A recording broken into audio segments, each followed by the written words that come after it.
सभापती महोदय, राज्यामध्ये वैद्यकीय अधिकारी आणि कर्मचारी यांचे वेतन खूप मोठ्या प्रमाणात थकीत असून या संदर्भात तातडीची उपाययोजना आणि तातडीची कारवाई करणे आवश्यक आहे। सभापती महोदय, ॲम्ब्युलन्सवर रुग्णवाहिकेवर जे वाहन चालक काम करतात त्यांना 20,000 रुपये शासन वेतन देतं, परंतु प्रत्यक्षामध्ये त्यांना 8,000 रुपये मिळतात। सभापती महोदय, 12,000 रुपये संबंधित एजन्सी त्या ठिकाणी घेते, तर या संदर्भात कार्यवाही करून रुग्णवाहिकेच्या चालकांना 20,000 रुपये वेतन देणार का? अधिकारी कर्मचारी यांचं थकीत अनुदान या संदर्भामध्ये शासन तातडीची निर्णय उपाययोजना या ठिकाणी करणार का? सन्मान्य सभापती महोदय, सन्मान्य सदस्यांनी विचारलेला प्रश्न असा आहे की ज्याच्यामध्ये जे मूळ वेतन आहे, आम्ही कंत्राटी कर्मचाऱ्याला असेल किंवा कुठल्याही कर्मचाऱ्याला असेल ते त्याच्या नियमाप्रमाणे मिळायला पाहिजे। आणि याच्यामध्ये काही लोकांच्या आक्षेप असतील तर मागच्या आठवड्यामध्येच सन्मान्य मुख्यमंत्र्यांनी खालच्या सभागृहामध्ये सुद्धा जी घोषणा केली त्या घोषणेप्रमाणे आमच्या खात्यामधल्या एकाही अशा पद्धतीच्या एजन्सीने काम केलं असेल तर त्याला ब्लॅकलिस्टेड केलं जाईल। कंत्राटी कर्मचाऱ्यांचं पगार हे वेळेवर आणि योग्य पद्धतीने मिळणं ही आमची जबाबदारी आहे, त्यामुळे अशा पद्धतीच्या सगळ्या तक्रारींची चौकशी आम्ही तात्काळ लावू।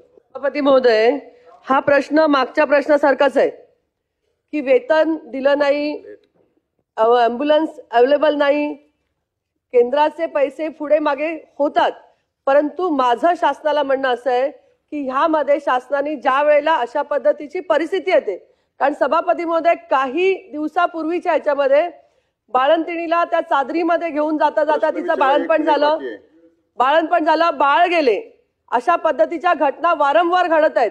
तर माझी शासनाला विनंती आहे आणि माझी शासनाला म्हणणं आहे की अशा वेळेला ज्या वेळेला असे काही त्यांचे पगार असतील किंवा ॲम्ब्युलन्सवाल्यांचे पगार असतील, हे पगाराची थकीती कधीच होऊ नये, कारण हा आरोग्याचा प्रश्न आहे। ह्याच्यावरती आपण काय विचार केले? सन्मान्य सभापती महोदय, पहिल्या प्रश्नामध्ये सुद्धा उत्तर दिले, तेच प्रश्नाचं उत्तर किंवा थोडासा त्याचाच संदर्भ इथं आहे।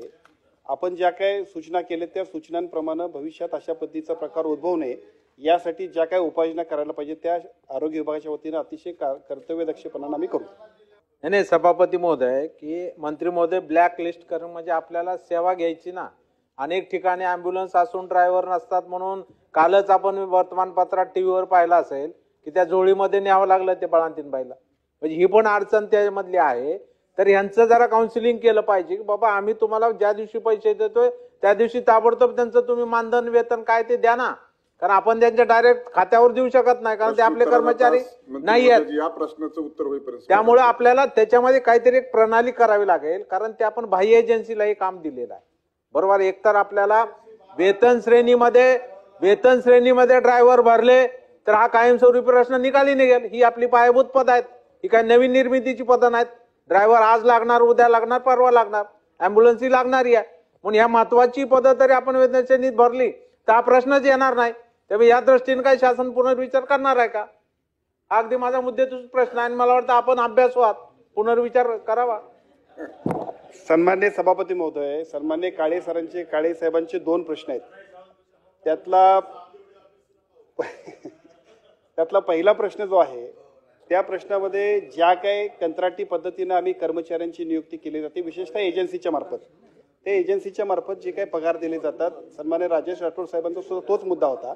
अशा सगळ्या कर्मचाऱ्यांचे योग्य पद्धतीने त्यांच्या मेहनतीप्रमाणे त्यांना जे काही शासनाने मान्य केलेत अशा पद्धतीचे सगळे वेळेवर मिळण्यासाठीचा आमचा सूचना जातील, त्यामुळे तिथं काहीच अडचण नाही। आता दुसरा प्रश्न जो आहे आपण सांगितलेला दुसरा प्रश्न की आता 150 दिवसाचा प्रोग्राम सन्मान्य मुख्यमंत्र्यांनी सगळ्या खात्यांना दिलेला आहे, त्यामुळे या सगळ्या 150 दिवसाच्या प्रोग्राममध्ये अशा पद्धतीची जी पदं असतील ती पदं भरण्यासाठी NHMच्या कंत्राटी कर्मचारी जे आहेत त्यांच्यामधून सुद्धा समायोजन करण्यासाठी आमचा प्रयत्न चाललाय। त्याच्यामध्ये या सगळ्या पदांना न्याय देण्याबद्दल आम्ही कारवाई करू।